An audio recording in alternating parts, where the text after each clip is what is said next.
ভাবুন, একজন মানুষ, হাতে ক্যামেরা, পকেটে ক্রিপ্টোকারেন্সি, আর পেছনে এক অদৃশ্য রাষ্ট্র। এই মানুষটি ঘুরে বেড়াচ্ছিল ইসরায়েলের সবচেয়ে সংবেদনশীল জায়গাগুলোতে, বন্দর, নৌঘাঁটি, তেল শোধনাগার, এমনকি সাবমেরিনও। তিনি পর্যটক নন, সাংবাদিকও নন, তিনি একজন কথিত গুপ্তচর। আর অভিযোগটি এসেছে সরাসরি ইসরায়েলের কাছ থেকে। ইসরায়েল বলছে এই ব্যক্তি কাজ করছিল ইরানের হয়ে। এখানেই থামে না গল্প, কারণ এ ঘটনা কোনো একক গ্রেপ্তার নয়, এটি একটি বড় ছায়াযুদ্ধের অংশ। ইসরায়েল বনাম ইরান, যুদ্ধ নেই, কিন্তু যুদ্ধের সব প্রস্তুতি আছে। জুন মাসে দুই দেশ মুখোমুখি হয়েছিল, মিসাইল, ড্রোন, হামলা, পাল্টা হামলা। যুদ্ধ থেমেছে কাগজে কলমে, কিন্তু বাস্তবে ছায়ার ভেতরে আগুন এখনো জ্বলছে। আর আজকের ভিডিওতে আমরা জানব এই গুপ্তচর কে, ইরান কেন রুশ নাগরিক ব্যবহার করছে, আর সবচেয়ে বড় প্রশ্ন, ইসরায়েল ও ইরান কি আবার যুদ্ধের দিকে এগোচ্ছে? ইসরায়েল ইরান, দুই চিরশত্রু, দুই পরমাণু বাস্তবতা, আর মাঝখানে চলছে এক ভয়ঙ্কর ছায়াযুদ্ধ। এই যুদ্ধ ট্যাঙ্কে নয়, এই যুদ্ধ ক্যামেরায়, ড্রোনে, ক্রিপ্টোকারেন্সিতে আর গুপ্তচরদের মাধ্যমে। ইসরায়েল এবার বড় এক অভিযোগ তুলেছে। তাদের দাবি, ইরান ইসরায়েলের ভেতরে গুপ্তচর পাঠিয়েছিল, একজন রুশ নাগরিককে ব্যবহার করা হয়েছিল সেই কাজে। ইসরায়েলি গোয়েন্দা সংস্থা শিন বেত বলছে ওই ব্যক্তি ইরানের হয়ে কাজ করছিলেন। নাম ভিতলি জাগেনসভ, রাশিয়ান নাগরিক, ইসরায়েলে ছিলেন কাজের ভিসায়। অভিযোগ গুরুতর, তিনি নাকি ইসরায়েল জুড়ে ঘুরে ঘুরে ছবি তুলেছেন। বন্দর, নৌঘাঁটি, তেল শোধনাগার, গুরুত্বপূর্ণ অবকাঠামো, আলাদ বন্দর, হাইফা বন্দর, আশদোদ বন্দর, হার্জলিয়া মেরিনা। এমনকি তিনি ছবি তুলেছেন সামরিক জাহাজেরও। মার্কিন নৌবাহিনীর একটি সশস্ত্র জাহাজ, ইসরায়েলের ডলফিন ক্লাস সাবমেরিন। এই সাবমেরিন অত্যন্ত গোপন, ইসরায়েলের দ্বিতীয় আঘাতের সক্ষমতার প্রতীক, পারমাণবিক সক্ষমতার সঙ্গে জড়িত। এই তথ্য সংগ্রহ ছিল ভয়ঙ্করভাবে সংবেদনশীল। ইসরায়েল বলছে প্রতিটি কাজের জন্য তাকে টাকা দেওয়া হতো, কিন্তু সাধারণভাবে নয়, ক্রিপ্টোকারেন্সিতে। কারণ একটাই, টাকার কোনো চিহ্ন না রাখা, গুপ্তচর বৃত্তিকে অদৃশ্য রাখা। তদন্তকারীরা বলছেন অক্টোবর থেকে ডিসেম্বর পর্যন্ত তিনি সরাসরি যোগাযোগে ছিলেন একজন ইরানি গোয়েন্দা হ্যান্ডলারের সঙ্গে। শেষ পর্যন্ত ধরা পড়েন রামাদ এয়ারফোর্স বেজে, সেখানে ছবি তুলছিলেন। হস্তান্তরের আগেই আটক করা হয়। এই তদন্ত চালায় শিনবেত এবং প্রতিরক্ষা মন্ত্রণালয়ের নিরাপত্তা ইউনিট মালমাব। এখন তার বিরুদ্ধে মামলা চলছে, বিদেশি এজেন্টের সঙ্গে যোগাযোগ, শত্রুপক্ষকে তথ্য সরবরাহ। ইসরায়েল বলছে এটি বিচ্ছিন্ন ঘটনা নয়, সাম্প্রতিক মাসগুলোতে ডজনের বেশি মানুষ গ্রেপ্তার হয়েছে। অভিযোগ একটাই, ইরানের হয়ে গুপ্তচর বৃত্তি। ইসরায়েলি কর্মকর্তারা বলছেন এটি কয়েক দশকের মধ্যে ইসরায়েলি অনুপ্রবেশের সবচেয়ে বড় চেষ্টা। এখন প্রশ্ন আসে, ইরান কেন এত আগ্রাসী? উত্তর লুকিয়ে আছে জুন মাসে। জুনে ইসরায়েল ও ইরান সরাসরি সংঘর্ষে জড়ায়। ইসরায়েল হামলা চালায় ইরানের ভেতরে, নিউক্লিয়ার স্থাপনা, সামরিক ঘাঁটি, শীর্ষ কমান্ডার। ইরান তখন পাল্টা জবাব দেয়, শত শত মিসাইল ছোড়ে। কিছু মিসাইল ভেদ করে যায় ইসরায়েলের আকাশ প্রতিরক্ষা।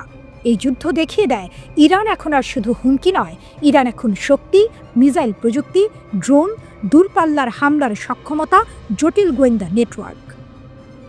যুদ্ধ থেমেছে, কিন্তু ছায়াযুদ্ধ চলছে। ইরান ভেতরে কঠোর ব্যবস্থা নিয়েছে, ডজনের বেশি মানুষকে ফাঁসি দিয়েছে। অভিযোগ, ইসরায়েলের মোসাদের সঙ্গে যোগাযোগ। বিশ্ব রাজনীতিতে কোনো ঘটনা হয়ে ওঠে বার্তা, হুঁশিয়ারি, শক্তি প্রদর্শনের ইঙ্গিত। যুক্তরাষ্ট্রে নিহত হয়েছেন এক বিশ্বখ্যাত পরমাণু বিজ্ঞানী, নাম নুনো এফজি লুরেইরো, বয়স 47, এমআইটির প্লাজমা সায়েন্স অ্যান্ড ফিউশন সেন্টারের পরিচালক।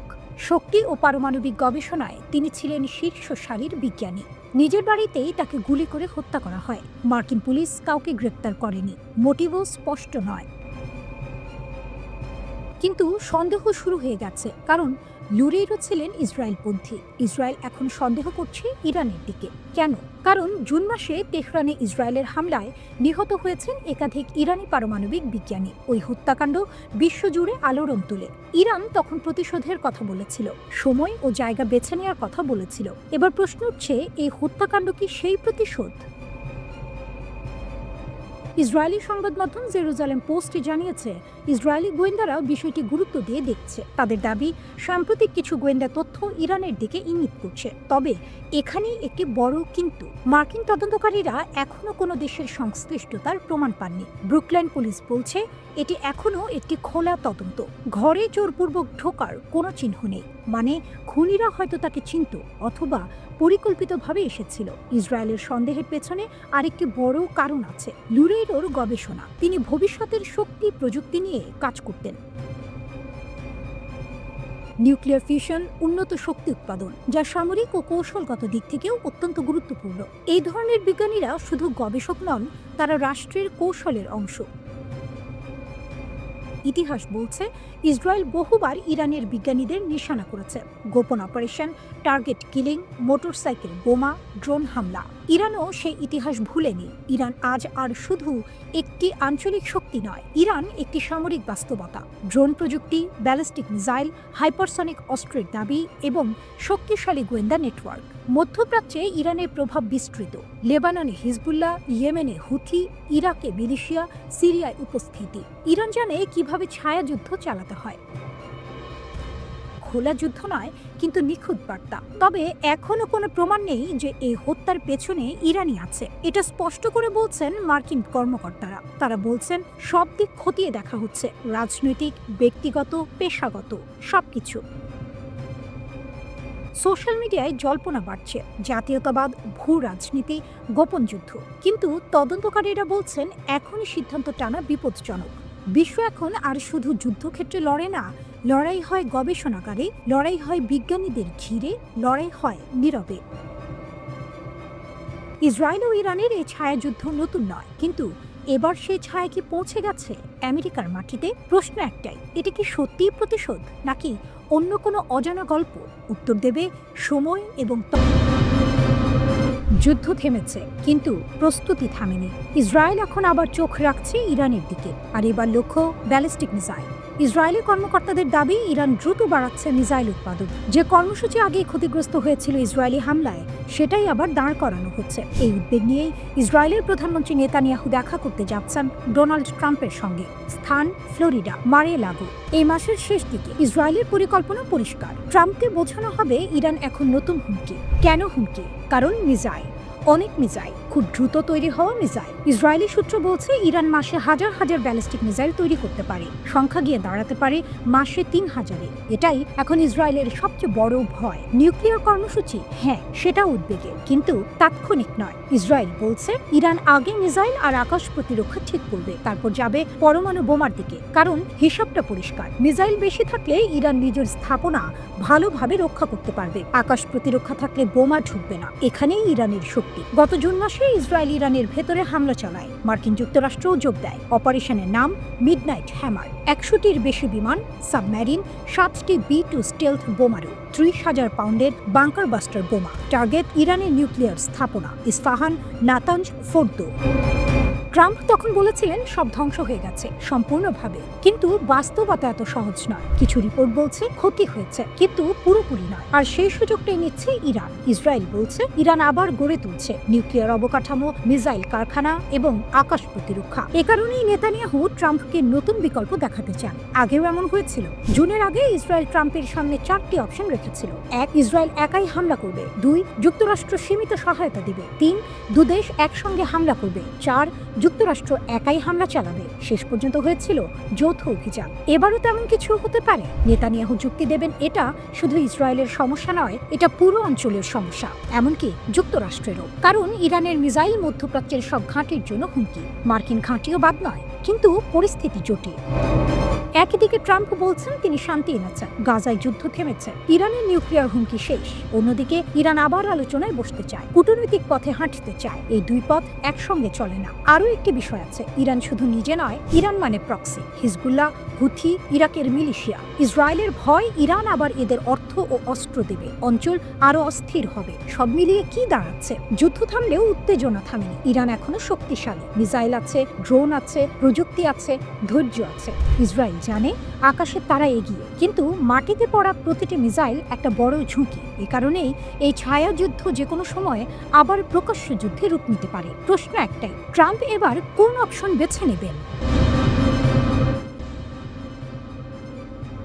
মস্কোতে নতুন সমীকরণ, ইরান রাশিয়া জোট কেন এখন আরও শক্ত? বিশ্ব রাজনীতিতে কিছু সিদ্ধান্ত কাগজে কলমে ছোট মনে হলেও তার প্রভাব পড়ে বহু বছর ধরে। মস্কোতে ঠিক তেমনই একটি ঘটনা ঘটেছে। ইরান ও রাশিয়া দুটি নিষেধাজ্ঞা কবলিত রাষ্ট্র একসাথে বসে স্বাক্ষর করল একটি নতুন সহযোগিতা চুক্তি। এই চুক্তি অনুযায়ী 2026 থেকে 2028 সাল পর্যন্ত দুই দেশের পররাষ্ট্র মন্ত্রণালয় নিয়মিত কৌশলগত পরামর্শ চালাবে। শুনতে সাধারণ মনে হলেও বাস্তবে এটি একটি বড় রাজনৈতিক বার্তা। কি এই নতুন চুক্তি? ইরানের পররাষ্ট্রমন্ত্রী আব্বাস আরাকচি এবং রাশিয়ার পররাষ্ট্রমন্ত্রী সের্গেই ল্যাভরভ মস্কোতে বৈঠকের শেষে এই নথিতে সই করেন। ল্যাভরভ স্পষ্ট করে বলেন, এই চুক্তির মূল ভিত্তি হল ইরান রাশিয়ার সামুদ্রিক কৌশলগত অংশীদারিত্ব চুক্তি। এই বড় চুক্তিটি চলতি বছর কার্যকর হয়েছে এবং এর মেয়াদ ধরা হয়েছে 20 বছর। এটা কোনো অস্থায়ী বন্ধুত্ব নয়, এটা দীর্ঘমেয়াদী পরিকল্পনা। কেন এই চুক্তি গুরুত্বপূর্ণ? এই কৌশলগত অংশীদারিত্ব চুক্তিতে রয়েছে রাজনৈতিক সহযোগিতা, অর্থনৈতিক সম্পর্ক জোরদার, নিরাপত্তা ও সামরিক প্রযুক্তি সহযোগিতা, প্রযুক্তি ও মহাকাশ গবেষণা, পশ্চিমা নিষেধাজ্ঞা মোকাবিলার যৌথ কৌশল। এতে সরাসরি সামরিক প্রতিরক্ষা ধারা নেই, কিন্তু বাস্তবে এটি দুই দেশকে অনেক কাছাকাছি নিয়ে এসেছে, বিশেষ করে এমন এক সময়ে যখন ইরান ও রাশিয়া দু দেশই পশ্চিমা চাপের মুখে। নিষেধাজ্ঞার জবাবে নতুন পথ। ইরান ও রাশিয়া দু দেশই বলছে ডলারের ওপর নির্ভরতা কমাতে হবে। এর বদলে বিকল্প আর্থিক ব্যবস্থা, নিজস্ব বাণিজ্য কাঠামো, জ্বালানি ও পরিবহন করিডোর, প্রযুক্তি ও মহাকাশে যৌথ উদ্যোগ, এই সবই ভবিষ্যৎ পরিকল্পনার অংশ। এখানেই ইরান হয়ে ওঠে নায়ক, কারণ নিষেধাজ্ঞার মধ্যেও ইরান নতুন জোন গড়ে তুলতে পারছে। ইতিহাসে প্রথমবার ল্যাভরভ একটি গুরুত্বপূর্ণ কথা বলেছেন। 2026 থেকে 2028 সালের এই পরামর্শ কাঠামো ইরান রাশিয়া সম্পর্কের ইতিহাসে প্রথম। মানে আগে সহযোগিতা ছিল, কিন্তু এতটা কাঠামোবদ্ধ নয়। এখন সম্পর্কটা আর আবেগে নয়, চলবে লিখিত রোডম্যাপ ধরে। ইসরায়েল কোথায় দাঁড়িয়ে? এই চুক্তির আরেকটি দিক হল মধ্যপ্রাচ্যের শক্তির ভারসাম্য। ইরান দীর্ঘদিন ধরে ইসরায়েলের আঞ্চলিক নীতির বিরোধিতা করে আসছে। রাশিয়ার সঙ্গে ইরানের ঘনিষ্ঠতা ইসরায়েলের জন্য স্বস্তির বিষয় নয়, কারণ এতে ইরানের কূটনৈতিক শক্তি আরও বাড়ে। ইরান এখন একা নয়, তার পাশে আছে একটি বড় বৈশ্বিক শক্তি। ব্রিক্স থেকে মহাকাশ পর্যন্ত ইরান ও রাশিয়া ইতিমধ্যেই একসাথে কাজ করছে। ব্রিক্স জোটে, সাংহাই সহযোগিতা সংস্থায়, ইউরেশিয়ান ইকোনমিক ইউনিয়নে। এছাড়া জ্বালানি, রেল যোগাযোগ, বন্দর উন্নয়ন, এমনকি মহাকাশ গবেষণাতেও সহযোগিতা বাড়ছে। এটা বিকল্প বিশ্ব ব্যবস্থার ইঙ্গিত। যে দেশকে একঘরে করার চেষ্টা করা হয়েছিল, সেই দেশ আজ নতুন জোট করছে। চাপের মুখে ভেঙে পড়ার বদলে ইরান কৌশল বদলেছে, আর সেই কৌশলের নাম দীর্ঘমেয়াদী অংশীদারিত্ব। মস্কোতে সই হওয়া এই চুক্তি একটি বার্তা দিচ্ছে, ইরান এখন এই খেলায় ক্রমেই আরো শক্ত অবস্থানে দাঁড়াচ্ছে। ইরান বহু বছর ধরে এক অদ্ভুত সমীকরণে খেলছে। বাইরে থেকে দুর্বল মনে হলেও ভেতরে কই মাছের প্রাণ। সরাসরি যুদ্ধে নামা নয়, বরং গা ঢাকা দেয়া, আড়ি পাতা আর সময়কে নিজের পক্ষে আনা, এই হলো তাদের ছায়া কূটনীতি। এটা আকাশ কুসুম নয়, বাস্তব, হিসেবে আর ভয়ঙ্করভাবে কার্যকর।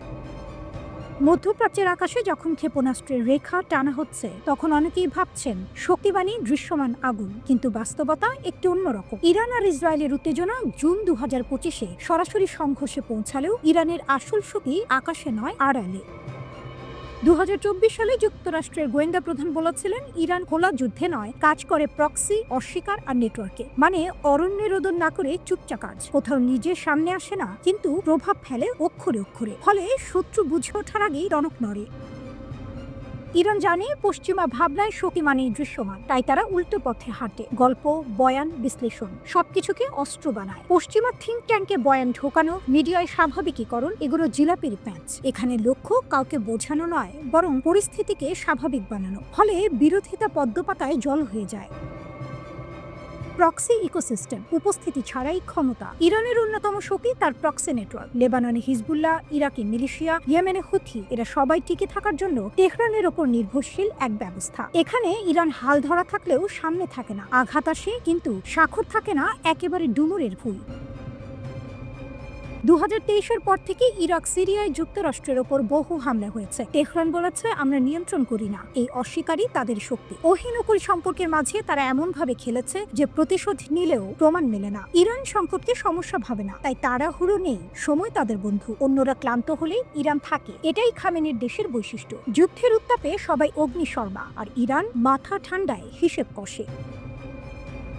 জুন 2025-এ ইসরায়েলের হামলায় ইরানের কিছু সক্ষমতা ক্ষতিগ্রস্ত হয়েছে। এয়ার ডিফেন্স, ক্ষেপণাস্ত্র অবকাঠামো। সিরিয়ায় রাজনৈতিক পরিবর্তনের স্থলপথে চাপ। কাগজে কলমে মনে হতে পারে অক্ষ দুর্বল, কিন্তু ইরান গদাই লস্করি চাল চালে না, তারা দিক বদলায়। উপসাগরীয় দেশগুলোর সঙ্গে সহাবস্থান, সৌদি ইরান সম্পর্ক, আমিরাতের অর্থনৈতিক যোগাযোগ সবই বাস্তববাদ। পূর্বমুখী কূটনীতিতে রাশিয়া চীনের সঙ্গে সমীকরণ বাড়ছে। এতে ছায়া কৌশলের জন্য রাজনৈতিক ঢাল মেলে। চাপ বাড়লেও কাজ চলে, হালে পানি পাওয়া যায়। এই ছায়াযুদ্ধের খরচ কম নয়, দীর্ঘ তুষের আগুন। যুক্তরাষ্ট্রের কংগ্রেসও অসন্তোষ। তবুও ইরান জানে খোলা কূটনীতিতে তাদের লাভ কম, তাই তারা চেয়ার না পেলে চেয়ার সাজায়, হাতে হাড়ি না ভেঙে আড়ালে কাজ করে। এই অঞ্চলে যেখানে দৃশ্যমান যুদ্ধ চলছে, সেখানে অদৃশ্য থাকাই বড় অস্ত্র। ইরান সবসময় সামনে আসে না, প্রয়োজনও পড়ে না। ক্লান্ত মধ্যপ্রাচ্যে দৃশ্যমান আগুনের ভিড়ে অদৃশ্য প্রভাবই তাদের স্থায়ী সুবিধা, যতদিন সময় তাদের পক্ষে থাকে।